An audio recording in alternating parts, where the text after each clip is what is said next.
శివసేన అరాచకాలు మామూలుగా లేవు. ఎయిర్ ఇండియా అధికారులనే కాదు ఏకంగా కేంద్ర మంత్రి మీదకే దాడికి దిగడానికి ప్రయత్నించారు. తాము చెప్పిందే వేదమని చేసిందే న్యాయమని రెచ్చిపోతున్నారు. ఘటన జరిగిన తీరు బట్టి కేసును డీల్ చేస్తుంటారు. మనోళ్లు చేశారని ఒక రూలు, ఇతరులు చేశారని మరొక రూలు ఉండదు. సభలో మంత్రి అశోక్ గజపతిరాజు గైక్వాడ్ ఇష్యూను ఇలాగే హ్యాండిల్ చేశారు. అదే శివ సైనికులు కోపం తెప్పించింది. అది సభని గానీ అక్కడ ఎంతో మర్యాదపూర్వకంగా వ్యవహరించాలని గానీ భావించలేదు. ఫ్లైట్లోనూ పార్లమెంట్లోనూ ఒకటే తీరు. My submission to you is through you to the House. Yes. If you want to diffuse the situation, Yes. we can diffuse it. If you want to aggravate the situation, you can aggravate it. But aircrafts Yes. are machines where people fly. Yes. And safety is important. Yes. And safety will not be compromised. Yes. ఈ మాటల్లో తప్పేముంది? అయినా సరే రెచ్చిపోయారు శివసేన ఎంపీలు. कि यह दुर्व्यवहार गाली गलौज करने वाले आज गुनहगार समझकर घूम रहे हैं और मुझे एयर इंडिया की नहीं सभी एयरलाइंस ने यात्रा की पाबंदी लगाकर Shiv Sena MP Ravindra Gaikwad Air India సిబ్బందిపై దౌర్జన్యం చేయటం, అతడిపై విమానం ఎక్కకుండా నిషేధం విధించడం దేశమంతా తెలుసు. దీనిపై పార్లమెంట్లో గైక్వాడ్ వివరణనిచ్చారు. తనతో ఎయిర్ ఇండియా సిబ్బంది దురుసుగా ప్రవర్తించారని, అందుకే తానలా చేయాల్సి వచ్చిందని సమర్థించుకున్నారు.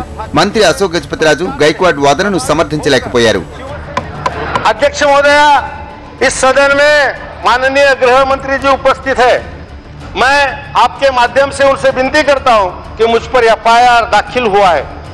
आपको जानकर आश्चर्य होगा कि महोदय मुझ पर आईपीसी 308 कलम से लगाया गया है. Attempt to murder. क्या हथियार थे मेरे पास? क्या मारा है मैंने उस अफसर को? क्या मेडिकल में हुआ है? हथियार तो था, मैं ले जाने देंगे. अटेम्प्ट टू मर्डर लगाया कैसा दिल्ली पुलिस ने? ये हमारा खड़ा सवाल है. वो भी एमपी के ऊपर अटेम्प्ट टू मर्डर, उसकी जांच नहीं होनी चाहिए. ये घटना होकर आज 8 दिन हुआ, फिर भी वो अटेम्प्ट टू मर्डर चालू है. और मेरी विनती है आपसे कि 308 कलम हटाने की आवश्यकता है. ये तो अंधा कानून हुआ इस देश में. ఇక్కడే మొదలైంది అసలు గొడవ. తామేం చేసినా సభ సమర్థించాలని, మంత్రి కూడా వంతపడాలన్నది శివ సైనికుల వాదన. అక్కడతో ఆగలేదు. తాము చేసింది తప్పని వాళ్ళకు కూడా తెలుసు. అయినా సరే ఎప్పటిలాగానే తమ దాష్టీకాన్ని బయటకు తీశారు. అశోక్ గజపతిరాజుపై దాడికి దిగారు. వీళ్లతో పాటు కేంద్ర మంత్రి అనంత్ గీతే కూడా దురుసుగా వ్యవహరించారు.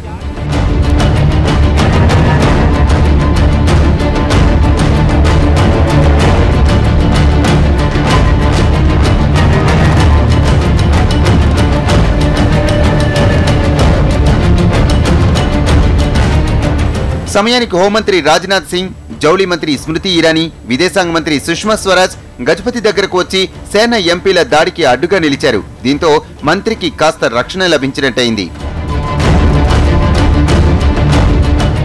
అనంత్ గీతేని స్మృతి ఇరానీ, అహ్లువాలియాలు పక్కకు తీసుకువెళ్లారు. ఈలోగా టీడీపీ ఎంపీలు అశోక్ కు అండగా నిలిచారు. అంతగా శివసేన ఎంపీలు రెచ్చిపోయారు. గైక్వాడ్ చెప్పుతో దాడి చేసిన ఉద్యోగికి 60 ఏళ్లు. వయసు రీత్యా ఎంతో పెద్దవాడు. అయినా సరే పెద్ద చిన్న తారతమ్యం చూడలేదు. తనకు ఎదురు చెప్పాడు కాబట్టి చెప్పుతో కొట్టడానికి బరితెగించాడు.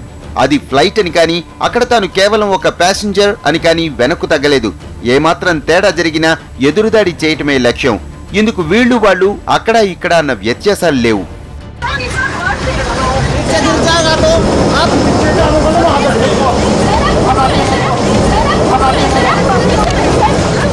ఇలాంటి మైండ్ సెట్ తో ఉన్న వ్యక్తులకు పార్లమెంట్ అంటే మాత్రం ఏం భయం ఉంటుంది?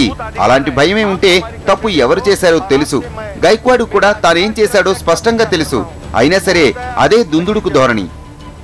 శివసేన పార్టీ సంప్రదాయం అలాంటిదో, బేసిక్ గా రవీంద్రే అలాంటివాడో తెలియదు కానీ తప్పును ఒప్పుకోకపోగా ఎదురుదాడులకు దిగుతున్నాడు. అధికారి మీద ఎలాంటి దౌర్జన్యమో ఏకంగా మంత్రి మీద కూడా సరిగ్గా అలాంటి దౌర్జన్యమే.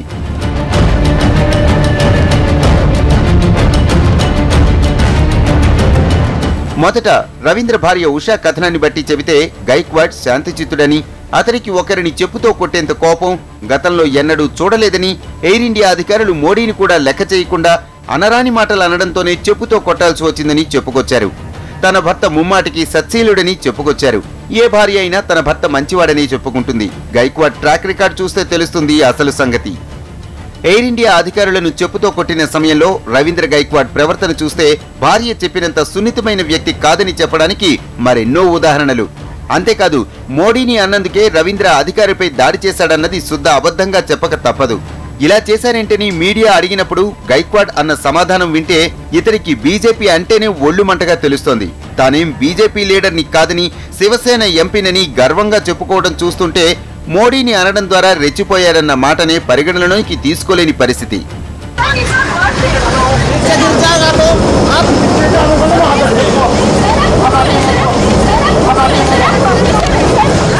మొన్న మధ్య మహారాష్ట్ర సదన్లో రంజాన్ మాసంలో ఉపవాసం ఉంటున్న ఒక క్యాంటీన్ ఉద్యోగి నోట్లో రోటీ కుక్కిన బృందంలో కీలక సభ్యుడు గైక్వాడ్. అదేమని అడిగితే తమకు ఆ విషయం తెలియదని ఆ ఘటనను తేలిక చేసి మాట్లాడాడు. అంతేకాదు, ఘటన జరిగిన తర్వాత ఆరాంగా సినిమాకెళ్ళొచ్చిన ఘనుడు.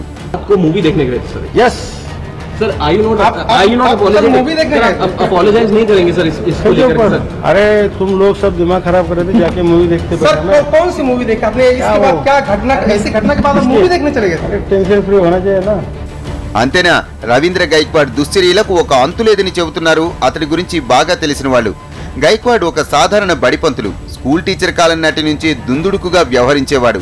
గైక్వాడ్ కు పిల్లలైనా ఒకటే, పెద్దలైనా ఒకటే. టీచర్ నుంచి 2 సార్లు ఉస్మానాబాద్ ఎమ్మెల్యే, అటు నుంచి ఎంపీగా ఎన్నికైన గైక్వాడ్ తన ధోరణిలో ఎక్కడా వెనక్కు తగ్గినట్టే కనిపించదని అంటారు. ఈ దుర్లక్షణాలను చూసే పార్టీ ఇతడికి టికెట్ కట్టబెట్టిందని, ఇతడిపై మొత్తంగా 7 కేసులున్నాయని అంటారు.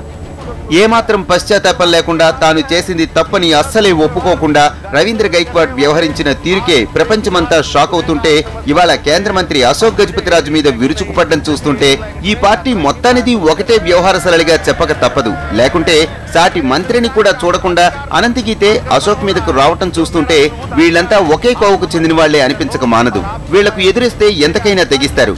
తమ విషయంలో మాత్రమే ప్రోటోకాల్, ఇతరులకు కూడా అలాంటి సదుపాయాలు ఉంటాయని, వాళ్లకు తగిన గౌరవ మర్యాదలు ఇవ్వాలన్న కనీస సంస్కృతి సంప్రదాయాలు లేని వ్యక్తులు వీరు. అందుకే పార్లమెంటు సాక్షిగా తెగబడ్డారన్న విమర్శలు వెల్లువెత్తుతున్నాయి. శివసేన ఎంపీలు పార్లమెంట్లో చేసిన ఈ దుశ్చర్య ముమ్మాటికి తప్పు. ఇది ఎట్టి పరిస్థితుల్లో అభిలషణీయం కాదన్న విమర్శలు హోరుమంటున్నాయి. సామ్నాథ్ ద్వారా ప్రపంచానికి నీతులు బోధించే శివసేన పార్లమెంటులో తమ ఎంపీల ప్రవర్తనపై ఎలా స్పందిస్తుందో చూడాలి అంటున్నారు. अटेम्प्ट टू मर्डर, क्या हथियार थे मेरे पास? क्या मारा है मैंने उस अफसर को? क्या मेडिकल में हुआ है? हथियार तो था, मैं ले जाने दे गया. अटेम्प्ट टू मर्डर लगाया कैसा दिल्ली पुलिस ने? ये हमारा खड़ा सवाल है. वो भी बुलेटिन अपडेट्स, स्टे ट्यून्ड.